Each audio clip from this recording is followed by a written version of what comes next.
always our fault. A joke. Here's a kicker. We are responsible for a lot of things, and I'm responsible for making this title a bit of a clickbait, indeed.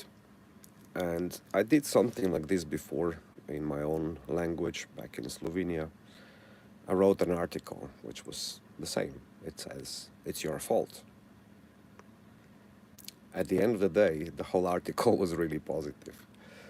It does speak about making ourselves accountable, about self reflecting, making ourselves accountable for ourselves in our lives, in our relationship with our friends, partners, parents, family, etc. And then, of course, accountable in society, accountable for what goes on in our community, what goes on in our neighborhoods, what goes on in our cities, what goes on in our countries, what goes on in the world. We are all responsible at the end of the day. We're all accountable because either way, never mind how small you are as an individual, you still create certain impact around you on the society, on the people, and all this stuff. And this is true because you may think, I'm just one person. What do I do? If you look in the sea of all the political votes you count, yeah, your vote doesn't almost count. But if you look at the matter of, let's say, you have children and how you raise those children, it's gonna ultimately affect them in their lives, how they're gonna how they're gonna feel emotionally about themselves, how they're gonna be responding and reacting to the world and their environment and the people around them, and so on and so on. So when you have children, they're gonna have children and they're gonna have children. So whatever generational healing or generational trauma you're gonna be causing onto your kids is gonna continue on for generations from a child to a child. And that's inevitable. Because just like I said, if you continue to cause trauma, they will also end up causing trauma. We all do. If you start to heal and you continue to heal, they will also heal. Hello, new viewer. I hope you like the title. I'm talking about how we're all guilty, or better said, hey, bye, and how we should be accountable. Yeah. So the the whole subject of guilt, blame, accusations, it's really difficult because from my own experience, being guilt tripped, silent treatments, all of these things, I got them all, like in my life, from my mother, from my ex-partner, from some of the friends, etc. And it doesn't mean that it's only their fault. Of course, as I was growing up in a very abusive and rather violent environment, it left a mark. There were things I normalized, let's say, my traumatic responses and reactions, and there were things that I normalized, so that's abuse, that I accepted and tolerated as a part of the normal life. Not being mindful of what the toll it has on my life when it comes to stress and emotional stress and all these things. So, at the end of the day, people will always cause pain to each other, willingly, unwillingly, knowingly, and unknowingly. So we hold the responsibility here, two things, is to let them know that they hurt us, stay respectful when we do it. And then the second is that when they do hurt us, and we did let them know, and if they continue to hurt us, is to walk away from that situation so that we know what is true self protection mechanism, not self defense, because being defensive is still an act of aggression, which should honestly be used only when and if you are truly in danger and you need to physically protect yourself. Otherwise, when it comes to toxic partners, toxic relationships, toxic family members, and all of this stuff, once their toxic behavior continues in the same direction, it's appropriate to offer them help, but not you to help them. They need to seek help for themselves because nobody knows. You cannot know unless you are an actual expert professional in mental health. You can't really know. And even mental health professionals don't always work on one person alone. They work in teams. They always have a mentor, a senior, and someone else in the background discussing cases with them together because you need to have different perspectives on the cases.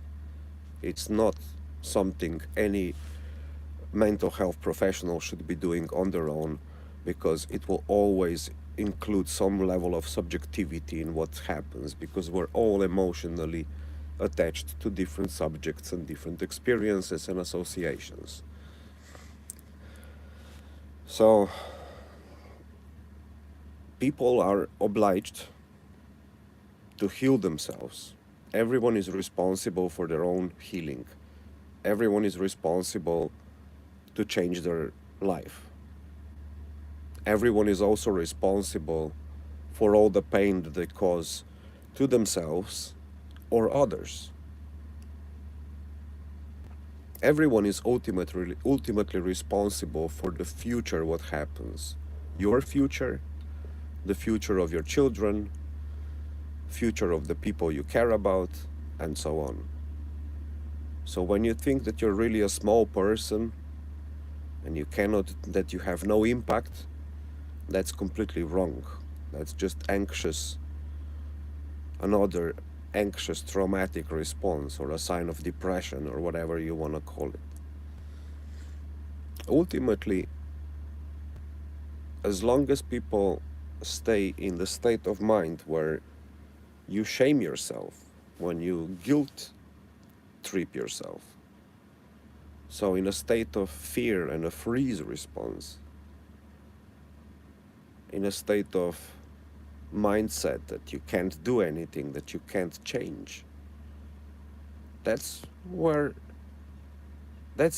you are at fault. It's a faulty way of thinking. It's a faulty mindset. And if anyone can change that, it's yourself. No therapist does that for you. No magic mushrooms or herbs or anything else does that for you. Anything that we use externally may help us to try and relax the body, may help us to experience a different perspective within our head and within our emotional state, maybe a different and altered state of mind. It can help. It might not. There's always variations and nuances to this story. But ultimately, anyone that feels stuck and thinks that they can't change, that it's too much, of course, things can be very overwhelming. Living in a state of freeze and feeling powerless to change anything is also one of the natural self-defensive mechanisms and responses. But to get out of that one, it starts with very little. Every little change you make has to also feel like a small reward to you. So don't push yourself for something that you can't do, and then when you can't do it, you go right back to shaming and blaming yourself. To change yourself, you gotta start with something you're confident enough that you can do.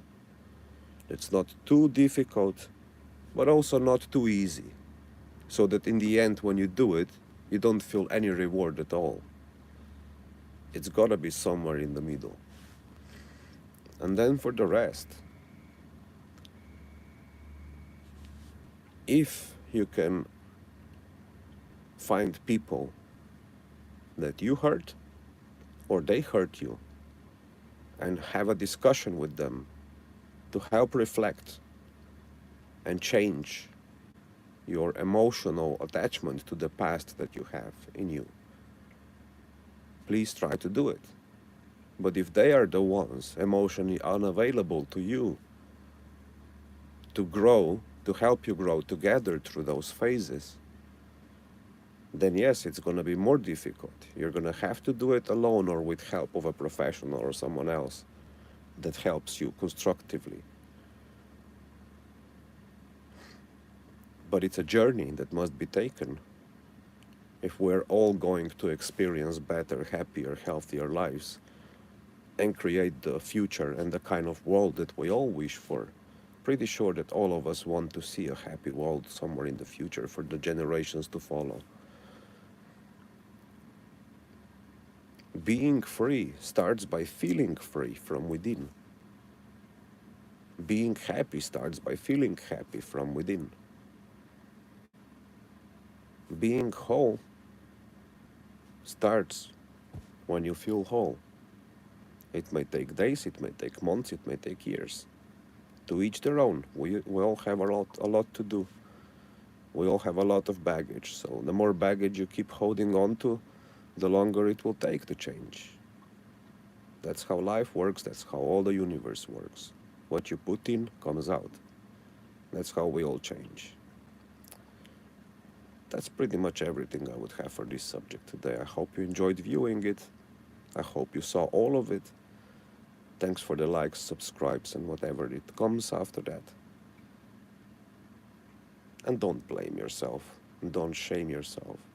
And most certainly don't do that to anyone else either. Peace.